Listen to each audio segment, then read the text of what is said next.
Hello दोस्तों, हम फिर आ गए थे कहानी टॉक्सिकल बॉयज़ इनोसेंस गर्ल्स, जिसको लिखा है सनशाइन क्यूइन जी ने और सक्रेड भी इन्हीं को जाता है। सो दोस्तों, हमारी इस कहानी के पूरे पूरे एपिसोड नंबर 6 हो चुके हैं। अब हम देखते हैं आने वाली कहानी में क्या होता है।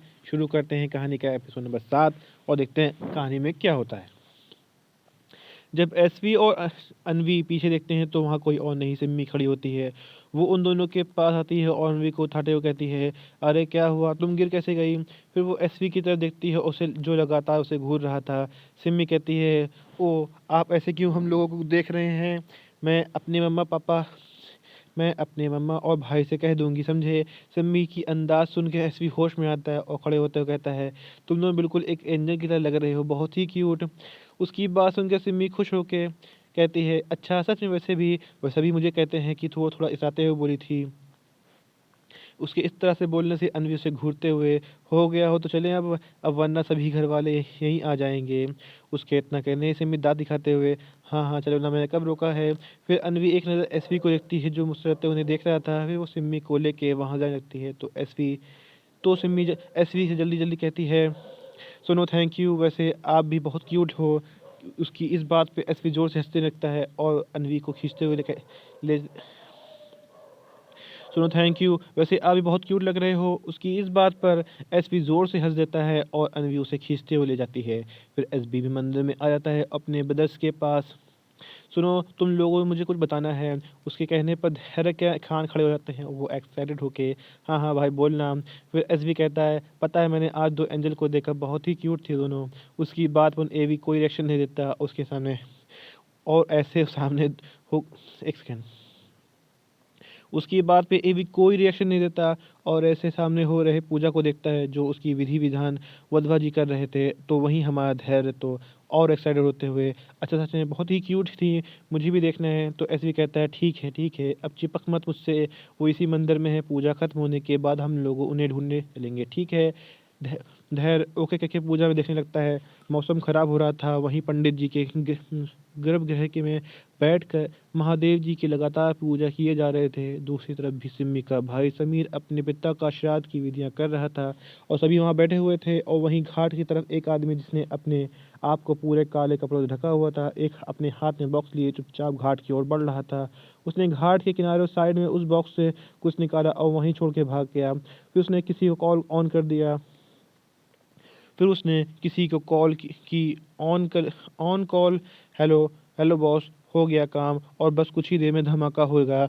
उधर से किसी ने कुछ नहीं कहा, उस आदमी ने ओके बॉस बोला और फ़ोन कट कर दिया और मंदिर से दूर चला गया। कुछ देर बाद सारी विधियां ख़त्म हो गईं। अब घाट के पे जाकर पंडित जी पिंड में दान किया था। सभी घाट की तरफ बढ़ रहे थे कि अचानक से गोलियां चलने लगी। चारों तरफ से बॉडीगार्ड आके वधवा फैमिली को प्रोटेक्ट करने के लिए और गोलियों का जवाब दे रहे थे। वहाँ बहुत सारे काले कपड़े में लोग गोलियां चला रहे थे। सभी बच्चे डर गए थे, बस एवी को छोड़कर, और एसवी भी ज़्यादा डरा नहीं था और धैर्य और श्रुति की तो हालत ख़राब हो गई थी। अधिराज वधवा जल्दी से सबको लेकर कार की तरफ बढ़ते हैं और बॉडीगार्ड उन्हें प्रोटेक्ट करते हैं। सभी कार की तरफ सेफली पहुंच जाते हैं। वहीं दूसरी तरफ सिम्मी अनवी भी डर के अपनी अपनी मम्मी की लिपट जाती हैं। सबको समझ ही नहीं आ रहा था कि हो क्या रहा है और घाट की तरफ पहुंच जाते हैं। वो चारों तरफ गोली चलती रहती हैं। गीता जी समीर से कहती हैं हड़बड़ाते हुए, बेटा जल्दी से इन दोनों को लेकर निकलो यहाँ से, हम आते हैं। तो समीर कहता है, नहीं माँ, आप भी सब लोग हमारे चलो। तो दिलीप जी समझाते हुए, बेटा पहले तुम लोग निकलो यहाँ से, बिल्कुल माहौल सही नहीं है, तुम लोग जाओ, हम सब लेके आते हैं। समीर अनवी और सिम्मी का हाथ पकड़ते हुए, माँ जल्दी आना। उसकी माँ से हिला देती है तो वहीं सिम्मी कहती है, मुझे नहीं जाना, मुझे मम्मा के साथ रहना है। तो समीर उसे समझाते हुए ज़बरदस्ती मंदिर से ले जाने लगता है। वो लोग कुछ ही दूर पे गए थे कि तभी एक जोर से धमाका होता है। सब ये सुन के दंग रह जाते हैं। समीर तो उन दोनों को हाथ भी छोड़ देता है क्योंकि धमाका उसी ओर से हुआ था जहां अभी गीता, सरस्वती और दिलीप जी थे। ये देख के वो कुछ संभालते हुए उन दोनों को वहीं बैठा कर उस ओर दौड़ते चला जाता है। तो तो देखता है कि पानी में कोई डूब रहा है। खून पानी में मिल गया था। उसे कुछ समझ नहीं आया था, वो इधर उधर भागते हुए मामा चिल्ला रहा था। तभी उसे पानी में अपनी माँ की साड़ी दिखती है। वो दौड़ के पानी में छलांग लगा देता है, पर पानी में इतने उफान में था कि उस पर से बारिश भी हो रही थी और वो 13 साल का लड़का ही क्या कर पाता। कुछ समय बाद सिम्मी रोते हुए, अनवी तुम यही रहो, मैं भैया को देख के आती हूँ, देखो ना मम्मा भी नहीं आई, मैं आंटी कल को भी लेके मैं आंटी को भी लेके आया, तुम यहीं रहना। तो अनवी होते हुए, नहीं नहीं तुम नहीं जाओगी, समझी ना। पर सिम्मी उसकी एक नहीं सुनती और रोते हुए भागते हुए मंदिर के दूसरे छोर पे जाके अपने भाई को बुलाने लगती है। पर वहाँ सिर्फ बारिश और ज़मीन पे खून पड़ा हुआ था। ये सब देख के वो घर की तरफ चली जाती है, तो बारिश के कारण उसका पैर फिसल के वो पानी में गिर जाती है। इधर सभी कार में आके बैठ जाते हैं, पर एसवी कहता है, अरे चीकू कहाँ है? सभी आसपास देख लेते हैं तो उसे वो कहीं नहीं मिलता। सारे बॉडीगार्ड उन सभी को मार कराया था और वहाँ कोई नहीं था। माहौल शांत था, वधिवा परिवार बच गया था, पर चीकू गायब था। और सब ये सोच के सारिका जी और आस्था जी रोए जा रहे थे। इधर जब गोली चलने लगी थी तो सभी भागने लगे थे और चीकू भी जा रहा था, पर मंदिर में उसे अपनी माँ की तस्वीर रखी मिली, जहाँ अभी पूजा चल रही थी, तो वो तस्वीर लेने की चला गया। तभी कुछ लोग उधर भी आके गोली चलाने लगे, जिससे एसवी की घाट की तरफ चला गया था। पर घाट की तरफ जब उसने देखा कि छोटी सी लड़की डूब रही है, तो वो तुरंत उसके पास चला गया। चीकू ये भी 13 साल का था और लंबा भी था और बचपन से ही स्विमिंग के एक्सपर्ट था। वो तुरंत पानी में कूद गया और वहाँ सिम्मी को डूब रही थी, उसे वहाँ से पकड़ खींचते हुए बोला, hey come with me, look at me. वो बार बार उसे अपनी ओर खींचते हुए कह रहा था। चीकू बारिश हो रही थी और पानी भी अपने उफान में था, इसलिए एवी को मुश्किल हो रही थी और उसने अभी तक उसके फेस को देखा नहीं था, क्योंकि उसके सारे बाल उसके छोटे छोटे चेहरे से कवर कर रखे थे। एवी ने पूरे जोर के साथ उसे पानी में बाहर खींचा। तब तक सिमी बेहोश हो चुकी थी। एवी ने जल्दी से उसे अपनी गोद में उठाया और उसे जगाने की कोशिश करने लगा। उसने जब उसके चेहरे के बालों से हटाया तो एकदम से हैरान रह गया, क्योंकि वो छोटी सी क्यूट सी लड़की एकदम एंजल की तरह लग रही थी। उसका छोटा सा गोल सा पूरा चेहरा, नाक सब कुछ लाल हो गए थे रोने और डर के कारण। एवी तो उसे देखे जा रहा था, वो एक पल के लिए खो गया था। तभी पीछे से किसी ने आवाज़ लगाई और यहीं पे कहानी का एपिसोड नंबर आपका 7 कंप्लीट होता है। मुझे लगता है वक्त तो मैं इसमें कहानी का एपिसोड नंबर 8 ऐड करता हूँ और देखता हूँ कहानी में क्या होता है। जब पीछे से आवाज़ आती है तो जब जाके एवी अपने सेंस में वापस आता है और जल्दी से सिम्मी को हिलाते हुए, hey cute baby, wake up baby.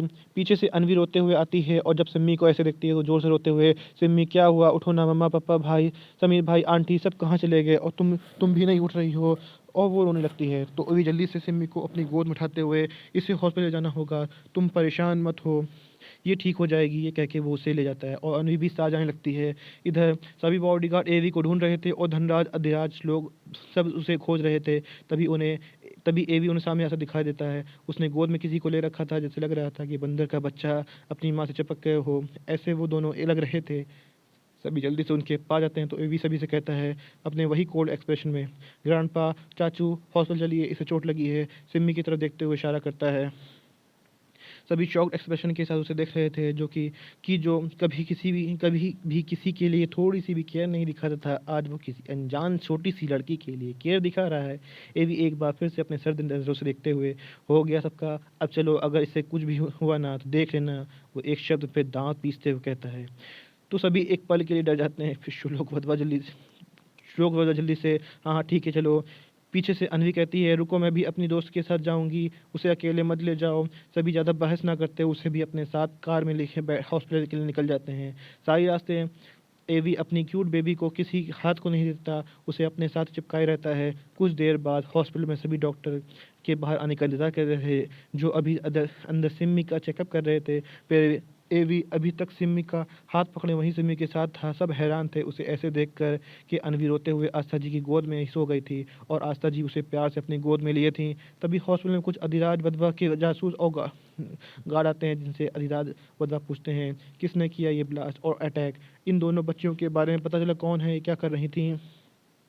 उनमें से एक गार्ड, जिसका नाम काली था, वो कहता है, सर ये अटैक आपके पुराने दुश्मन भार्गव वधवा ने करवाया था आपकी पूरी फैमिली को मारने के लिए, और आज उसी मंदिर में इन दोनों लड़कियों की फैमिली की भी शायद के लिए आई थी। पर जहाँ बम रखा हुआ था आप लोगों के लिए, उस जगह इन लड़कियों की फैमिली पहुँच गई थी, जिसमें वो लोग इतना कह कह के चुप हो जाते हैं। तब आज़ाद वधवा चुपचाप चेयर पर बेसुध होकर बैठ गए थे। इसका मतलब हमारी दुश्मनी में आज बेचारी दो छोटी छोटी बच्चियों का अनाथ हो गई, उनकी आंखें नम हो जाती हैं। फिर काली कहता है, सर अब पर अभी तक उन लोगों की डेड बॉडी नहीं मिली है, वो लोग पानी में गिरे थे, पर बहाव के कारण उनका कुछ पता नहीं चल रहा है। ये सुनकर दादाजी खुद को संभालते हुए, ठीक है काली, जो जो जो हो सके ठीक है काली, जो हो जैसा हो मुझे बताना, और हमारे भतीजे भार्गव भरवा जो भी को भी ज़रा समझाएं कि अपनी घटिया हरकतों से बाज आ जाए, वरना उसका अंत हम खुद करेंगे। वो उसे गुस्से में दांत पीसते हुए बोलता है। इधर डॉक्टर डरा सहसा बाहर आता है और उसके पीछे एरोन स्टाइल में एवी डॉक्टर को इस तरह देख रहा है जिससे सब समझ जाते हैं कि ये ऐसे क्यों है। फिर सारिका जी उसके पास जाते हुए पूछती हैं कैसी है वो, अब ठीक है, हम लोग उससे मिल सकते हैं। तभी पीछे से सपाट लहजे में एवी कहता है बिल्कुल नहीं। ये सब उनके उसे देखने लगते हैं तो बिना किसी भाव के वो ठीक है, रस कर रही है, डर गई थी इसलिए बेहोश है। जब वो आराम कर रही है तो मैं नहीं चाहता कि कोई भी उसे डिस्टर्ब करे। I hope all of you understand. ये सुन के सब अपना सर हिला देते हैं।